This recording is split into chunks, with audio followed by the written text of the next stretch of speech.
Good Tuesday to everybody, and welcome to today's European Outlook. We continue to look at this bigger picture of what is going on around the hemisphere and joining up the dots to try and provide a balanced and accurate assessment in terms of the behaviour of the atmosphere, both currently but also in the past, going by some of the past to then determine the potential outcome further down the road. If you're enjoying the content, I would do encourage you to hit that subscribe button if you haven't already done so, and also leave a comment as well. Now, I'm continuing to write up this winter forecast, so you're going to get a little sneak peek at the beginning of this forecast in today's video. These are the current global drivers that are in play at the moment. We've got the weak La Nina conditions. We've got the deepest Indian Ocean dipole negative since 1996. We've got an easterly QBO, which is winds blowing from east to west within the stratosphere over top of the equator. We've also got a warm AMO, or Atlantic multi-decadal oscillation, and we've also got a cold PDO, Pacific decadal oscillation. We're coming off a solar maximum. We've got a weak late autumn, early winter polar vortex. So these are the parameters that we've got to work with this upcoming winter season. And of course, the big question mark is the Mann-Julian oscillation. But there is some interesting correlations to be had. So these drivers that are in place that I've just alluded to will dictate the behavior of the Arctic oscillation and the North Atlantic oscillation. And what is quite interesting here, and it doesn't guarantee that this is going to happen, folks, but if we look at the floods of 2000, so autumn was record-breaking wet. In fact, when I look back at some of these analog years to, similarities to this year, granted we have seen a dry overall year of 2025, but we've seen significant rain in the last several days, particularly so down towards South Midlands into South Wales. We've been seeing some excessive rainfall, and some of the scenes that we've seen coming out of the Monmouthshire area, to me resembled 2009 Cockermouth, Cumbria. So there is a link here to 2000. There's also a link to 2009, where we've seen the Cumbria floods. We've seen the Cornwall floods of 2010, and those 3 years, 2000, 2009, 2010, there is elements of similarity, not exact, but it's the flood aspect that I'm particularly interested in. And then I put a question mark over Monmouthshire of 2025. So there, like I say, there appears to be an interesting trend here between a flood event that was followed by a significant cold spell in December. And if we look at past years with a weak La Nina, an easterly QBO, a negative IOD, a current sea surface temperature anomaly profile that is similar, 2000 was very similar indeed, and we've seen some significant spells of cold. To reinforce this point, I want to look at the Mann-Julian oscillation, which is expected to go from phase 6 into phase 7. If we go back to the past, we did see 2009 with an MJO with a weak polar vortex, a weak La Nina, and I believe an East QBO as well in 2000. We've seen the blue line, which represents the month of December. Granted, it was in the null phase to start with. Then it entered into phases 7 and 8 as we progressed towards the Christmas time frame. This year stands out because I was over in Northern Ireland, had recently lost my brother, and I remember that snowy and cold run up to Christmas and New Year period back in 2000 in Northern Ireland. Now, if we look at 2010, if I can get to it, I might have an issue here, but this was 2009, 2009. Sorry, just bear with a second. I've got myself mixed up here. But right, okay, I'll skip on. But this here is the past 30 years when you've got a La Nina and an easterly QBO. This is how the atmosphere looked in those Decembers, which have the same parameters as this year. Those years, December 2022. So we had a cold December in 2022, 2021, 2020, 2017, 16, 11, 10. Some big years here. 09, 10, 2000 in there as well. 1995 is in there. Very significant cold spell in the Christmas New Year period.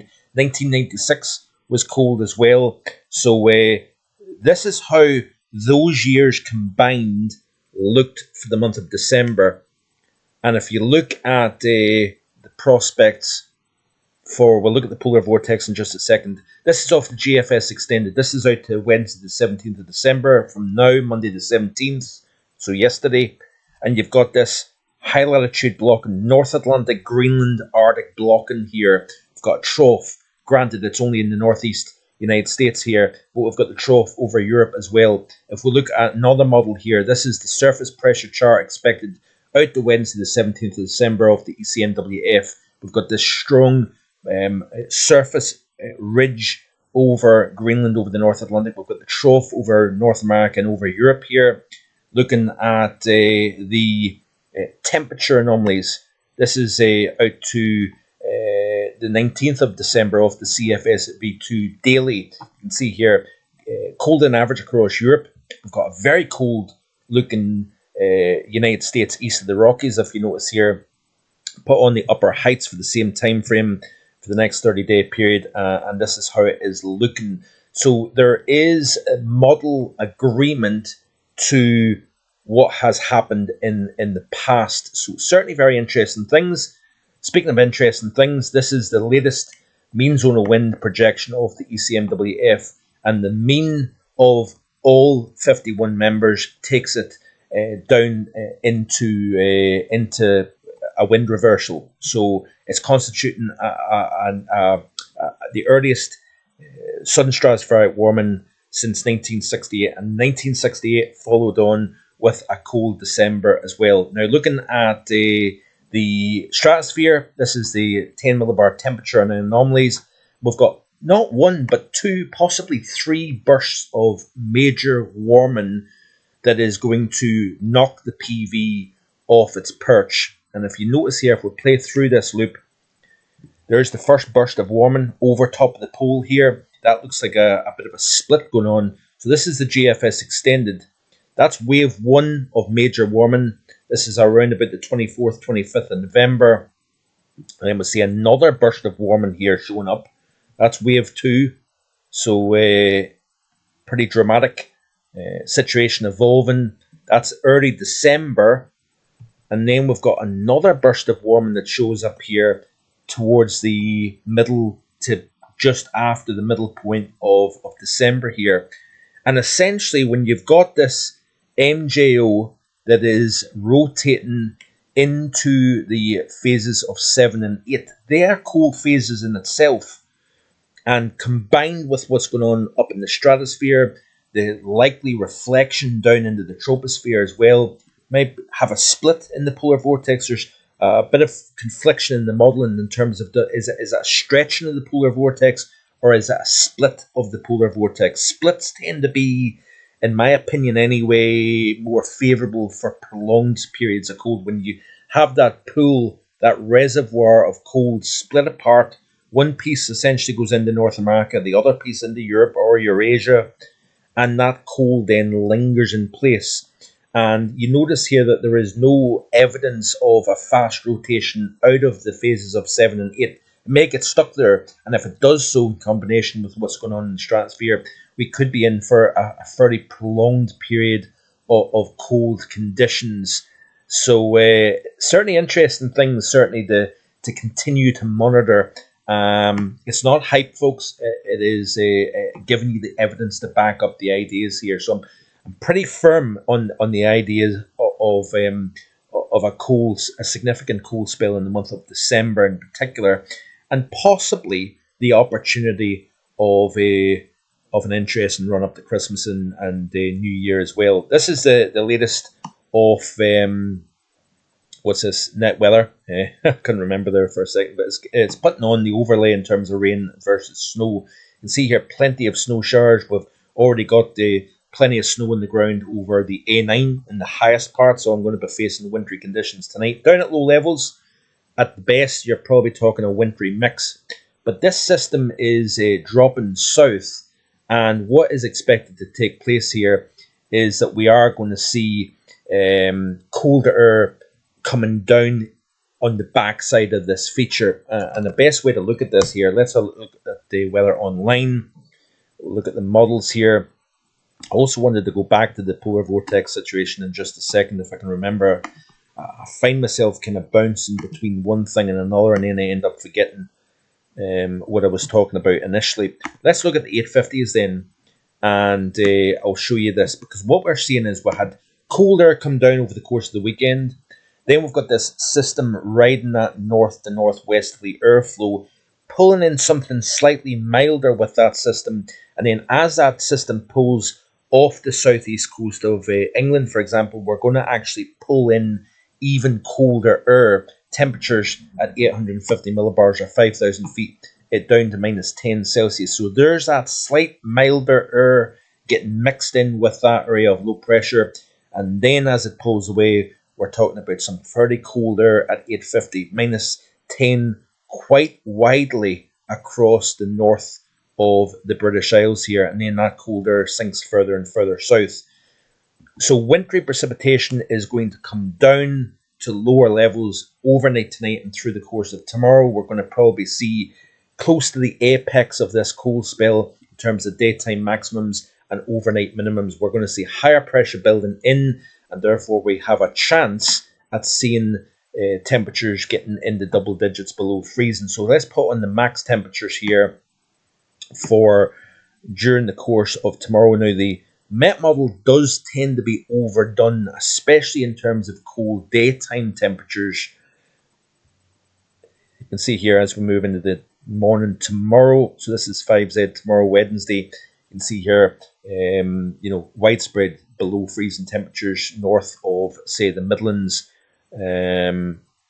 Slightly less cold, where you've got the cloud cover associated with that system exit. We've got this run of northerly winds. We are going to see convective showers running from north to south over the UK, reinforcing that shot of cold air. And as we progress into the morning on Thursday, we're going to be talking about the sub-freezing temperatures pretty much across the board. And as higher pressure builds in, chilly days, temperatures struggling to get out of minus figures during the afternoon, possibly as early as tomorrow, but also on Thursday. Then with higher pressure toppling its way in overnight Thursday and Friday, that sets the scene for the coldest night so far. We are going to see a moderation in temperatures as we progress through the course of the weekend, as can be seen here by the model. In terms of snow projection of the Met model, this is how it's looking.